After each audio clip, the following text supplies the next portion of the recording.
Good morning to all of you. आज हम लोग देख रहे हैं S9C, जो कि आपका पेपर का नाम हो जाता है सामाजिक विज्ञान का शिक्षण शास्त्र, जो कि ये DLED सेकेंड ईयर वालों के लिए है। तो S9C के अंतर्गत हम लोग देख रहे हैं यूनिट 4 आपका हो जाता है सामाजिक विज्ञान में आकलन मूल्यांकन, जिसके अंतर्गत आज का जो हमारा टॉपिक है उस टॉपिक का नाम हो जाता है सामाजिक विज्ञान के मूल्यांकन की आधुनिक संकल्पना।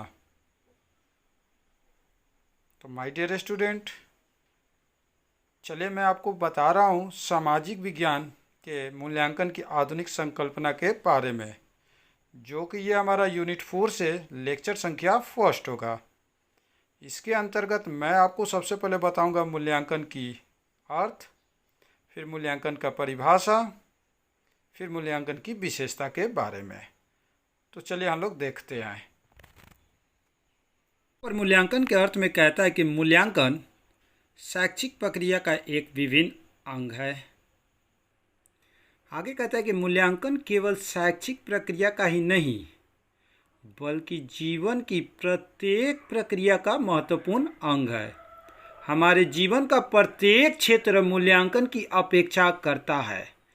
जिस प्रकार डॉक्टर अपनी दवा की उपयोगिता का मूल्यांकन रोगी में होने वाले परिवर्तन के अनुसार करता है, ठीक उसी प्रकार शिक्षक अपने बालकों के व्यवहार परिवर्तनों का मूल्यांकन विभिन्न प्रविधियों के माध्यम से करता है।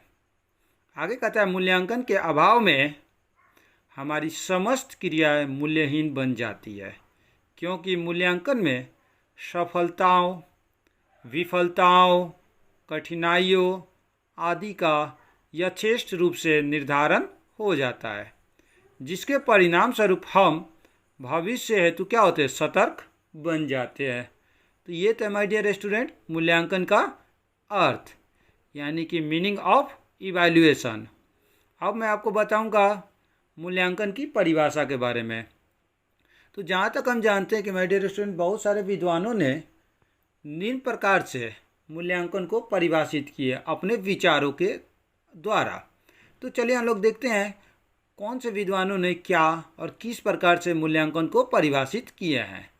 तो यहाँ पे कहता है कलार एवं स्टार के अनुसार, कलार और स्टार क्या कहते हैं? कलार और स्टार कहते हैं कि मूल्यांकन वह निर्णय या विश्लेषण है जो विद्यार्थी के कार्य से प्राप्त सूचनाओं से निकाला जाता है, क्लार्क और स्टार के अंतर्गत। दूसरा कहता है डॉक्टर हिल के अनुसार, ये कहते हैं कि मूल्यांकन पुरानी प्रणाली में परीक्षा समूचे पाठ्यक्रम तथा शिक्षण विधि को निर्देशित किया करती थी, लेकिन जबकि नई प्रणाली में परीक्षा एवं प्रशिक्षण दोनों, कह रहे हैं कि नई प्रणाली में परीक्षा एवं शिक्षण दोनों विशिष्ट शिक्षण उद्देश्य द्वारा क्या किए जाते हैं, निर्धारित किए जाएंगे। अतः इन्हीं पर समूची शिक्षा एवं मूल्यांकन क्या होनी चाहिए, निर्धारित होनी चाहिए। तो ये हो जाते हैं डॉक्टर हिल के अनुसार। नेक्स्ट कहते हैं C.C. रॉस। तो C.C. रॉस क्या कहते हैं? C.C. रॉस कहते हैं कि मापन से भिन्न मूल्यांकन ऐसी जांच प्रक्रिया है जो प्राय बच्चे के समूचे व्यक्तित्व तथा समूची शिक्षा नीति की जांच के लिए उपयुक्त होती है। ये आपका था C.C. रॉस के अनुसार। उसके बाद आपका आता है जेम्स ली के अनुसार। तो जेम्स ली क्या कहते हैं? तो देखिए माय डियर स्टूडेंट, जेम्स ली कहते हैं कि मूल्यांकन विद्यालय, कक्षा तथा स्वयं के द्वारा निर्धारित शैक्षिक उद्देश्यों को प्राप्त करने के संबंध में छात्र की प्रगति की जांच है। यानी कि शिक्षा के क्षेत्र में प्राप्त उद्देश्य की प्रगति की क्या है, जांच है। मूल्यांकन का मुख्य प्रयोजन छात्रों को सीखने की प्रक्रिया को अग्रसर एवं निर्देशित करना है। इस प्रकार मूल्यांकन एक नकारात्मक प्रक्रिया न होकर क्या हो जाती है, एक सकारात्मक की प्रक्रिया है। ये जेम्स एमली कहते हैं। वेस्ले के अनुसार वेस्ले क्या कहते हैं, वेस्ले कहते हैं कि मूल्यांकन एक समावेशी धारणा है जो इच्छित परिणामों का गुण, महत्व तथा प्रभावशीलता का निर्णय करने के लिए समस्त प्रकार के प्रयासों एवं साधनों की ओर संकेत करता है। यह वस्तुगत प्रमाण तथा आत्मगत निरीक्षण का एक क्या है, मिश्रण है। यह संपूर्ण एवं अंतिम अनुमान होता है, यानी कि पूरे का और लास्ट का एक अनुमान होता है। यह नीतियों के रूप, परिवर्तनों एवं भावी कार्यक्रमों के लिए महत्वपूर्ण एवं आवश्यक पथ प्रदर्शक है। ये वेस्ले कहते हैं। माइकलिस क्या कहते हैं, माइकलिस कहते हैं कि मूल्यांकन उद्देश्यों की प्राप्ति की सीमा का निर्धारण करने वाली एक प्रक्रिया है। इसमें निर्देशन के परिणाम को जांच के लिए शिक्षक, बालकों, प्रधानाचार्यों तथा विद्यालय के अन्य कर्मचारियों द्वारा प्रयोग किए जाने वाली सब प्रकार की क्या होती है, प्रक्रियाएं सम्मिलित होती है। किसमें, मूल्यांकन में। ये कहते हैं माइकलिस कहते हैं। मुफात क्या कहते हैं, मुफात कहते हैं कि मूल्यांकन निरंतर चलने वाली एक प्रक्रिया है और यह छात्रों की औपचारिक शैक्षिक उपलब्धि की अपेक्षा अधिक है। यह व्यक्ति के विकास में अधिक क्या रखता है, रुचि रखता है। यह व्यक्ति के विकास को उनकी भावनाओं तथा क्रियाओं से संबंधित वांछित व्यवहार परिवर्तनों के रूप में करता है। तो माय डियर स्टूडेंट, ये थे हमारे कुछ विद्वानों के द्वारा मूल्यांकन की परिभाषा। अब हम लोग देखेंगे मूल्यांकन की विशेषताओं के बारे में। तो पहली अगर विशेषता की बात करते हैं तो हम लोग जानते हैं, हम लोग पढ़े भी हैं और देखते भी हैं कि पहली विशेषता क्या हो जाती है, मूल्यांकन एक निरंतर चलने वाली क्या है, प्रक्रिया है। दूसरी विशेषता कहता है कि मूल्यांकन का उद्देश्य शिक्षण अधिगम प्रक्रिया से संबंधित सभी प्रकार के परिणामों से अवगत होना है। तीसरा कहता है मूल्यांकन के द्वारा छात्रों को अधिगम पथ पर सही तरीके से आगे बढ़ाने में क्या मिलती है, सहायता मिलती है। चौथा कहता है मूल्यांकन का वास्तविक उद्देश्य विद्यार्थियों की कमजोरियों और असफलताओं की छानबीन करना नहीं, बल्कि उन्हें वांछित व्यवहार परिवर्तन की दिशा में उचित सहयोग प्रदान करना है। अतः इसकी भूमिका नकारात्मक न होकर क्या है, सकारात्मक है। जैसे कि हम लोग स्टार्टिंग में ही देखें, मूल्यांकन एक नकारात्मक की प्रक्रिया नहीं होती है, यह क्या होती है, सकारात्मक की प्रक्रिया होती है। तो वही बात इसको यहाँ की विशेषता में ली आती है। नेक्स्ट कहता है मूल्यांकन का क्षेत्र मात्र शैक्षिक उपलब्धि की जांच करना नहीं, बल्कि इसके द्वारा शिक्षण अधिगम के फलस्वरूप विद्यार्थी के व्यवहार के सभी पक्षों जैसे ज्ञानात्मक, क्रियात्मक एवं भावात्मक में आए हुए परिवर्तनों की जांच का कार्य किया जाता है। ये मुख्य रूप से होती है। आगे कहता है, नेक्स्ट इसकी विशेषता की बात करते हैं तो नेक्स्ट विशेषता कहता है कि मूल्यांकन के व्यवहार में आए परिवर्तन की जांच के लिए प्रयुक्त इस मूल्यांकन कार्य में जांच से संबंधित सभी प्रकार के संभावित उपायों और साधनों का प्रयोग किया जाता है। ये छठा नंबर हो गया।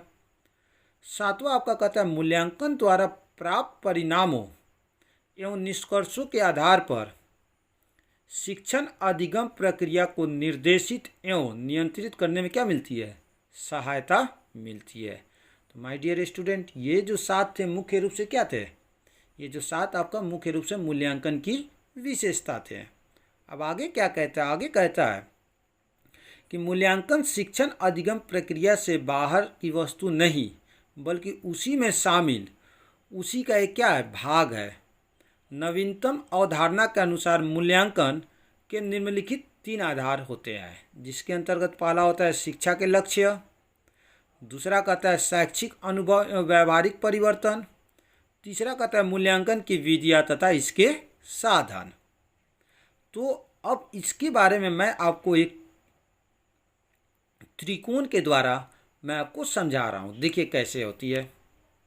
जैसे यहाँ पर हम लोग देख रहे हैं त्रिकोण, इसमें सबसे ऊपर देख रहे हैं लोग, एक साइड में दे रहा है शैक्षणिक अनुभव, दूसरा देता है मूल्यांकन की पद्धति। यानी कि इसके अंतर्गत कहता है कि शैक्षिक अनुभव तथा मूल्यांकन दोनों का ही केंद्र लक्ष्य है। यानी कि शैक्षिक अनुभव और मूल्यांकन दोनों का केंद्र क्या है? लक्ष्य है।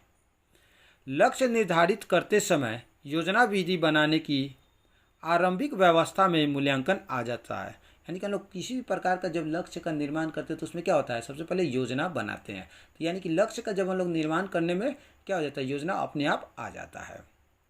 और इसी प्रकार निर्धारित लक्ष्यों के अनुरूप ही शैक्षिक अनुभव का ज्ञान, अनुभव का आयोजन एवं संगठन करना होता है।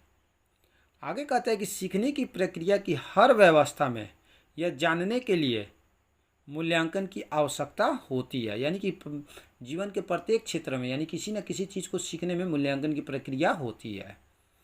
कि आगे कहता है कि प्रक्रिया होती है कि बालकों के व्यवहार में उचित परिवर्तन लाने के लिए उन्हें दी जा रही शिक्षा कहाँ तक क्या है?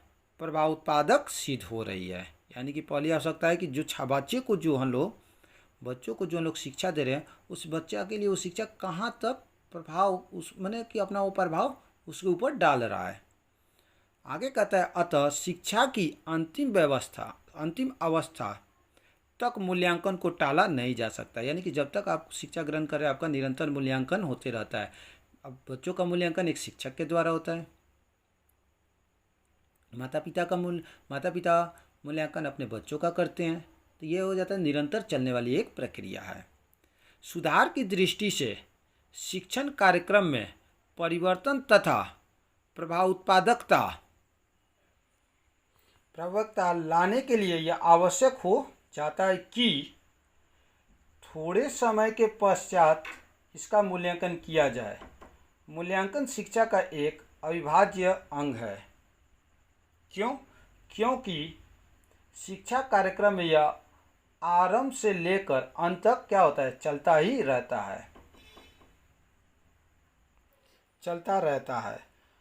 मूल्यांकन से समाज, स्कूल, ज्ञान के आधार, शिक्षा, सामाजिक व्यवहार के पारस्परिक संबंधों का भी पता चलता है।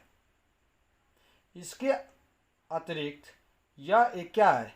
यह एक ऐसा स्वाभाविक क्षेत्र है जिसमें सभी संबंधित व्यक्तियों को भाग लेना चाहिए।